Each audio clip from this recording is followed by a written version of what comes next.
বিসমিল্লাহির রহমানির রহিম। সম্মানিত শিক্ষক মণ্ডলী, আসসালামু আলাইকুম ওয়া রাহমাতুল্লাহি ওয়া বারাকাতুহু। ইএফটির সর্বশেষ যে আপডেট নিউজটি গতকালকে আমরা জানতে পেরেছি যে আরও 1 লক্ষ শিক্ষক কর্মচারীর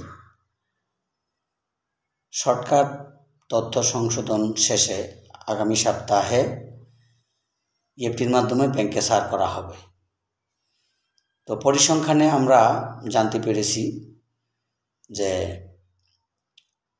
বেসরকারি শিক্ষা প্রতিষ্ঠানের স্কুল ও কলেজে সর্বমোট 3,80,000-এর উপরে শিক্ষক কর্মচারী রয়েছে। তো ইতিমধ্যে 1,89,904 জন শিক্ষকের বেতন ব্যাংকে এসেছে, যাদের কোনো তথ্যের মধ্যে ভুল ছিল না। যেমন ব্যাংকে যা ছিল তথ্য, অর্থাৎ ব্যাংকের যে ইনফরমেশন একজন শিক্ষকের ছিল, এমপিওতে যে তথ্যটা ছিল এবং আমাদের দেয়া যে তথ্য ছিল, অর্থাৎ 3টি তথ্য যাদের মিলেছে প্রথম ধাপে তাদের অর্থ ব্যাংকে আসছে।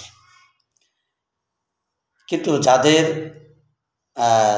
তথ্য অর্থাৎ এমপিওর সাথে এনআইডি অথবা ব্যাংকের সাংঘর্ষিক হয়েছে, তাদেরটা হয়তোবা আটকে গেছে।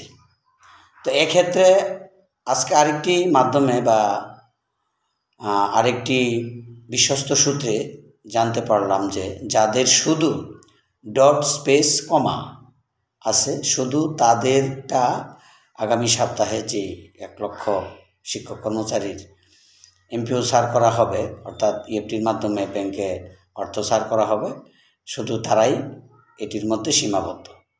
তো বাকি যে আরও 70,000 বা 80,000-এর মতো রয়েছে, ওগুলো কারা?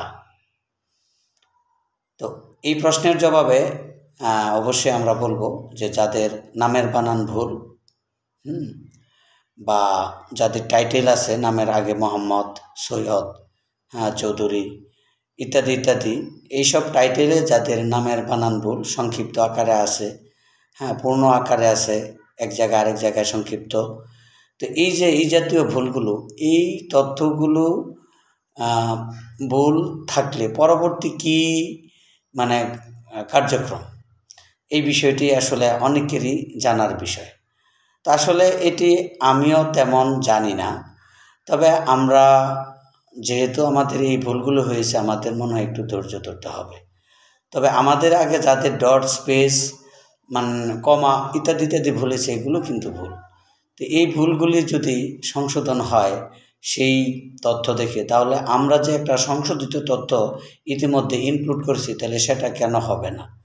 অবশ্যই আমরা আজকের এই ভিডিও টিউটোরিয়ালটি আপনারা যারা দেখবেন তারা শেয়ার দেবেন, এবং আমাদের যে সমন্বয়বৃন্দ রয়েছে, অর্থাৎ বাংলাদেশ যে শিক্ষক ফেডারেশন রয়েছেন, তাদেরকে আজকের এই ভিডিও টিউটোরিয়ালটির মাধ্যমে উদারত আহ্বান জানাবো যে অনতিবিলম্বে এই বিষয়গুলো অবশ্যই মাধ্যমিক উচ্চশিক্ষা অধিদপ্তর অথবা মন্ত্রণালয়ে দ্রুত যোগাযোগের মাধ্যমে এই বিষয়গুলো সুরাহা করার জন্য উদারত আহ্বান জানাচ্ছি।